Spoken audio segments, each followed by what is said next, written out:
Good morning students. Result से related एक breaking news आ रही है कि GNDU इवन सेमेस्टर एग्ज़ाम्स का रिज़ल्ट आ गया है। तो जिन जिन क्लासेस का रिज़ल्ट आया है वो हैं bachelor of vocation nutrition and diet planning, second semester, fourth semester, six semester.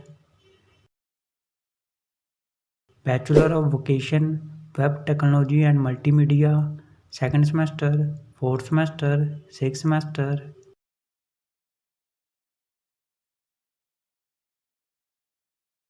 तो सभी स्टूडेंट्स GNDU की ऑफिशियल वेबसाइट पर जाकर अपना अपना रिजल्ट चेक करें gnu.ac.in पर। ऑल दी बेस्ट सभी स्टूडेंट्स को। उम्मीद है कि आप सबका रिजल्ट बहुत ही अच्छा आया होगा और सभी स्टूडेंट्स पास होंगे। तो जैसे ही किसी और क्लास का या फिर किसी सेमेस्टर का रिजल्ट आता है तो हम आपको बता देंगे। तब तक इस वीडियो को लाइक कर दो, शेयर कर दो, चैनल सब्सक्राइब कर दो और बेल आइकन ज़रूर प्रेस कर देना। Thank you.